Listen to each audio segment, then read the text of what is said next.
सर्वांना नमस्कार. मी राहुल कर्डिले, जिल्हाधिकारी नांदेड. सर्व शेतकरी बांधवांना खरीपसाठी मी आवाहन करतोय.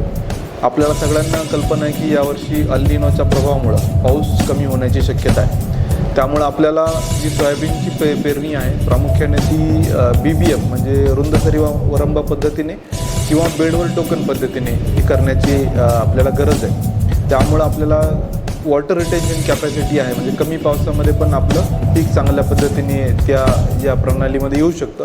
त्यामुळे हे सगळ्यांना आव्हान आहे. दुसरी गोष्ट, बियाणांचा वाढता खर्च लक्षात घेता घरगुती बियाणांचा आपण वापर करा. त्यामध्येही आपण पेरणी करण्यापूर्वी उगवण क्षमता चाचणी 100% सगळ्यांनी करा. कारण बऱ्याचदा पावसाचा खंड पडल्यानंतर किंवा मोठा ब्रेक जर झाला आणि आपली उगवण क्षमता चाचणी जर केली नसेल आणि पीक आपलं फेल्युअर झालं तर आपल्याला दुबार पेरणीचं पण संकट आपल्यावर येऊ शकतं. त्यामुळे अत्यंत सोपी चाचणी ही सगळ्यांनी टेस्ट घरच्या घरी करा. दुसरी गोष्ट, बऱ्याचदा आपण विकत जेव्हा बियाणं घेतो आपण ते ऐनवेळेला घेतो आणि लगेच पेरणी करतो. किमान 7 दिवस आधी आपण बियाणं खरेदी केलं पाहिजे, जेणेकरून आपल्याला उगवण क्षमता चाचणी आपल्याला घरच्या घरी करता येईल. तर हे महत्त्वाचं आपण सगळ्यांनी लक्षात ठेवा. दुसरी गोष्ट, आंतरपीक पद्धतीची आपण लागवड जर केली तूर आणि सोयाबीनचा तर आपल्यालाही यामध्ये चांगल्या पद्धतीचा फायदा होऊ शकतो. हे पण आपण लक्षात घ्या.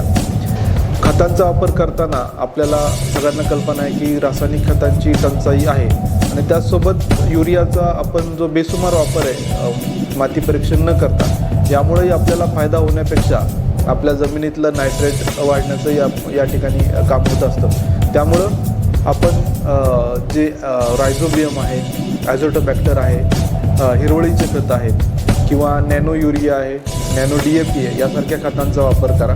ज्यामध्ये अनावश्यक खतांचा वापर कमी होईलच, परंतु आपली उत्पादकताही चांगल्या पद्धतीने वाढेल.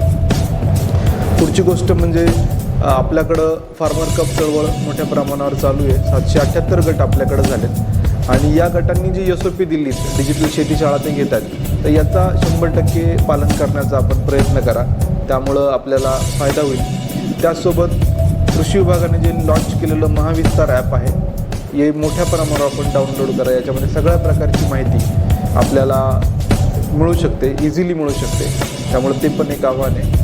आणि आता इथून पुढच्या काळामध्ये सगळ्या स्कीम्स या ॲग्रीस्टॅगशी लिंक झालेल्या आहेत. अजूनही आपल्याकडं 20% शेतकऱ्यांनी साधारणतः ॲग्रीस्टॅग फार्मर ID काढलेला नाही आहे. आपण तो तत्काळ काढून घ्यावा, जेणेकरून तुम्हाला सगळ्या योजनांचा फायदा घेणं अत्यंत सोपं जाईल. इथून पुढची महत्त्वाची सूचना आहे की बऱ्याचदा लवकर पेरणी करण्याची टेंडन्सी आहे, ज्याला धूळ पेरणी म्हणतात. त्यामुळं पेरणीची कुठली घाई करू नका. 80 mm ते 100 mm पाऊस झाल्यानंतरच आपण पेरणी करा. 3-4 सेंटीमीटर खोल आपली पेरणी झाली पाहिजे.